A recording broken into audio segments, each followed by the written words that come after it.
Okay, this is the Chapter 12 review video on polynomials. All right, we've got a polynomial here, minus x minus 12 plus 4x cubed minus 2x squared. And the first thing it wants to know is what is this polynomial in standard form? Remember, standard form is where we put the highest exponent first. Okay, and then the next highest exponent, and then minus 12 at the end. Okay, part B, the polynomial can be classified as a trinomial because it has 1, 2, 3 terms. Next is, what is the leading coefficient? Remember, coefficient is numbers in front of variables, so that means like 2 and 4. Technically 12 is a coefficient, but we refer to it as a constant. Okay, the leading coefficient is just talking about the first one, and it's just the number. State the degree of the polynomial. The degree of a polynomial is the same as its highest exponent. The highest exponent is the third power, so it's a third degree polynomial. Simplify the expressions by determining the sum or difference. Okay, so what I see here is a plus sign in the middle. So that tells me I'm not worried about factoring, I'm not worried about seeing what they divide by, I am straight up combining like terms. And the way we show our work is to stack our like terms vertically. So I write my first polynomial, and then minus 2x and minus 5 go underneath their respective like terms, and then I combine them, and that becomes my final answer. Then we've got our second problem, which is a difference, and we do a special thing when it's subtract in the middle. We remember that we keep the first polynomial the same, okay, but we switch that minus sign to a plus, and we switch all of our signs. Okay, so I would rewrite that with all different signs. And notice I am lining up like terms. So 4x to the 5th power doesn't have a like term, and I bring that just down. But the 6x cubes cancel each other out because they're opposite signs. So the minus 7x and the plus 10 just come down, and I squish those back together so that they're not all separated. Okay, number 3 says determine the product of each set of polynomials and show your work. This is just distributive property. So with the first one, I just have a monomial here on the outside, so I'm distributing the 6x cubed to each term, and I get 18x to the 4th minus 12x to the 3rd. In the next problem, part B, we are double distributing because there's 2 things in front of the parenthesis instead of 1. So that means I'm taking just the x, multiplying it by the other x, and the minus 5 to get the first part of this. And then to get this other part of this, I am multiplying the plus 6 times the x and the plus 6 times the minus 5 for the minus 30. Then I've got 2 like terms here in the middle that combine, and there's imaginary 1 here. Okay. Part C is still double distributive. It's just a little bit harder because we have some coefficients. We have an exponent of 2 here. So it's the same idea though. We're just going to multiply and multiply for this first distribute, and multiply for the second distribute. Okay, and we don't end up having any like terms. They all have different exponents, or they're a constant. So we don't have any like terms in this one. And part D is the hardest level of this double distribute idea. We've got 3x, and we're going to multiply that by all the terms in the second polynomial.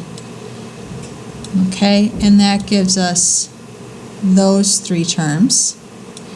And then we're going to multiply the minus 5 by all of these three terms. Now, technically, we could write those three terms over here, but we have 6 terms in a row, and our like terms would not end up next to each other. So I prefer, it's easier if you stack your like terms instead. So negative 5 times 10x squared, I put that underneath here, minus 30x, and plus 35. Minus times a minus is a plus. And then your like terms are stacked up, and it's easier to combine them that way. But that's a personal preference. Okay? Okay, next. Factor each polynomial completely. Okay, so sometimes I look for something I can divide out. 12 and 6 both divide by 6, so I can factor that out. They also have x's, and they could each factor out 2 of their x's. He would have 1 left over, and all the x's here would be gone. So that's factoring out, and this is the GCF, the greatest common factor of the terms of that polynomial. So 12 divided by 6 is 2. And then we've got 3 x's. We factored out 2 of them, and I'd have 1 left. So then I've got 6 that I factored out, and x squared I factored out. So 6 divided by 6 is 1. And I'm just remembering that I typed all this. Ta-da! Okay, in part B, again, I'm noticing that I can factor out 4. And when I do that, I'm left with x squared, 3, and 40 divided by 4 is 10. Okay, 3x. Now, unlike this one where I was done factoring because what was left in the parenthesis, there's nothing more I could do with it, what I see in the parenthesis here is a quadratic that's factorable. So I bring the 4 down, and I separate this into 2 parentheses. The minus sign tells me my signs are going to be different here. I need 2 numbers that multiply to make 10 and subtract to make 3. So that's 5 and 2. I put the 5 with the minus because the 3 is minus, and I want the larger number to be the same, okay, the same sign, and plus 2. Okay, this would you be looking at the back side of your study guide that I gave you today to help you determine what kind of factoring are we doing here. What do I need to pay attention to? So there's no leading coefficient here. It's actually an invisible one. So this is like just basic factoring. I see a plus sign, so that tells me signs the same. I see another plus sign, tells me they're both plus. I want numbers that multiply to 32 and add to 12. So 4 and 8 do the job. Okay, basic factoring, and you're done.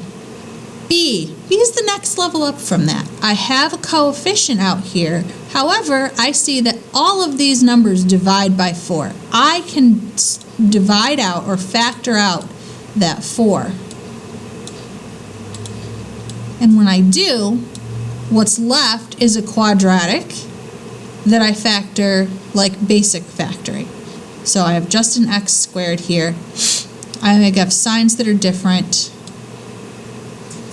and I keep bringing down my 4. 9 times 1 makes 9. 9 minus 1 makes 8. The next hardest level after that is this one, because I have a coefficient here, but unlike B, I can't factor the 7 out because 16 and 15 don't divide by 7. So I have to have a whole different strategy to do this. And the strategy that we practiced in class is that 7 times 15 is 105. Then you can actually use your calculator to list the factors. You can do that, okay? You take your 105 and divide it by x. And when you go into your table, okay, let me make this a little bit bigger here. The factors are going to be anything that's not a decimal. So 1 and 105, 3 and 35, 5 and 21, 7 and 15. And that's the end of the factors. If I was to scroll more, the next set of factors I would get would be 15 and 7, but I already have 7 and 15 and they're the same thing. Okay, so that's a little strategy to help you get your factors, is find those rows in your table that have no decimals in them, and those are your lists of factors. Okay. Get rid of that. Okay. So from here, I want to identify the pair that subtracts to make 16, and that's this pair right here, 5 and 21.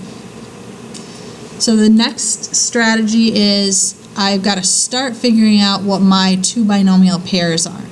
So 7x goes in, we start out putting 7x into both of these, but it's not going to stay that way.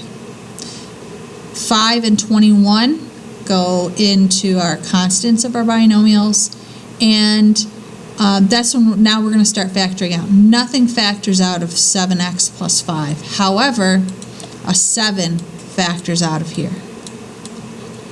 Okay, and if I do that, I get 7x plus 5 that stayed the same, and x minus 3 with the 7 taken out. And the 7 goes completely away because we didn't know where the 7x would be. Would it go with the 5? Would it go with the 21? We don't know. So we put it with both, and then we take stuff back out as we don't use it. Okay? This right here is difference of two perfect squares. 16 is a perfect square. 25 is a perfect square. So when we factor it, we use the square roots. 4 times 4, 5 times 5. We need different signs to make this come out a minus, and that's also the reason we don't have an x term in the middle, because minus 20x and plus 20x, if we double distribute, would cancel out. E, we're back to just a basic factoring, and minus tells me my signs are different. I need numbers that multiply to 14 and subtract to 5, so that makes 7 and 2 my choices. 7, my higher number, goes with the same sign as my B term, and then 2 goes to the other. And there's nothing here in F that's not an accident. That's we just didn't want to put any more problems in this section. All right, number 6. If A equals 5x squared plus 8 and B equals negative 4x cubed minus 10, then evaluate A minus B. Basically, it wants you to take these two polynomials and subtract them. So I rewrote it as a subtraction problem, and these are just like we saw in the beginning. So I see a subtraction sign right here, which tells me I need to keep this polynomial the same, but switch to adding, switch to adding, switch to adding. And then combine like terms. Now notice that I put that 4x cubed out here in front because I want my answer to be in exponent order. So I kind of set it up ahead of time to be that way. Okay, and then there's my final answer. Number 7, what is the greatest common factor of 12x cubed minus 6x squared plus 18x? All this problem wants to know is if we were factoring, if we were taking something out of each term, what would that be? It's not asking you to do the factoring itself. It just wants to know what would it be. Well, everything here divides by 6, and I can take an x out of each term as well. So 6x. Number 8, write an expression equivalent to this. Again, here's a plus sign. All this is combining like terms. Now I spaced these two out because looking ahead I see a 2x cubed. So I want to make sure that I leave a spot for exponent order. And then combine like terms. Number 9, write an expression equivalent to 2x minus 5 all squared. All this means is take this thing and write it twice. And then double distribute.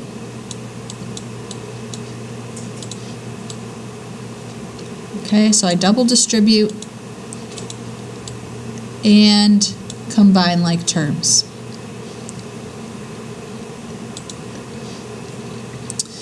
Write an equivalent expression. This goes back to what we have been doing. So we are going to distribute. Easy distribute right there. Oops, let me get the x. There we go. 20x squared minus 32x. Factor. That looks like easy factoring, basic factoring. There's no coefficient. So minus sign means signs are different. I need numbers that multiply to 24 and subtract to 5. This looks scary. Look at how big the numbers are. Oh, there's exponents of 4, 3, and 2. Well, if you break it out and factor out a 5 and x squared, then I have x squared left in the parentheses. 15 divided by 5 is 3. I've taken out 2 of the x's. I'm down to an x. 50 divided by 5 is 10, and I've taken out both of the x's. So what's left here in the parentheses is a basic factor quadratic. 5x squared just comes down. Minus here gives me 2 separate different signs. Multiply to 10, and uh-oh, I have a typo. Thought I fixed that. That should be a 2. Okay, 5 and 2. Okay. What is the product of the polynomials? So this basically means set up a double distribute. Product means multiply. So multiply. And just like in number 3D, I wrote the first double distribute out on one level. And then when I double distributed with the 7, I wrote that on the next level underneath it with like terms lined up. So that just makes my life easier. So for a final answer of 2x cubed minus 9x minus 26x plus 63. All right, so number 14, we got to throw back to chapter 11. We've got factored form right here. And if we put this in our calculator, we get our parabola, and we can see the zeros right here. And I'm just reminding you that factored form and the zeros are the same numbers, 2, 2, 5, 5, just opposite signs, plus 2, minus 2, minus 5, plus 5. And that's going to play into what we do next week as well. Lastly, multiply the following using the rectangle method. So this is double distribute, but in a kind of organized way. So 3x times 5x squared makes 15x cubed. 3x times minus 2x is minus 6x squared. 3x times 8 is plus 24. 2 times 5x squared is plus 10x squared. 2 times minus 2x is minus 4x. And 2 times 8 is 16. Now, we have like terms, but they're not lined up. So this is a square term, and this is a square term. So when I combined, it's going to be a plus 10 and a minus 6, and that'll be a 4, which you'll see in a minute. And this is just an x, and this has just an x. So these are like terms. Minus 4 and a plus 24 make a plus 20. And then these are, they don't have like terms to combine with.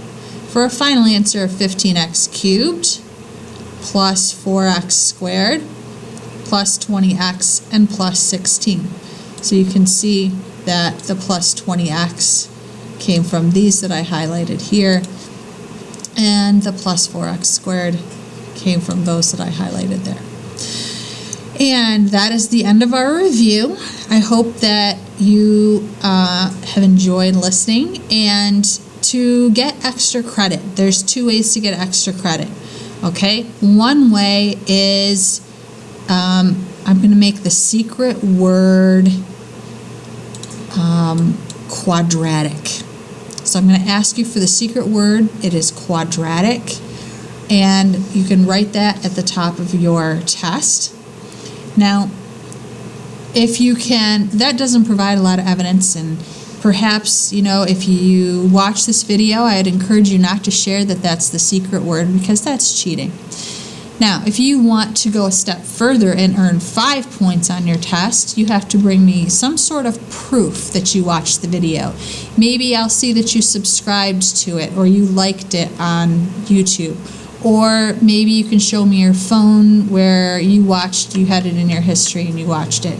Maybe you can find a parent that will be willing to write a note that says that you watched it. So if you can bring me some sort of evidence that you watched the video, then that's going to be worth 5 points. Okay, good luck on your test and see you soon.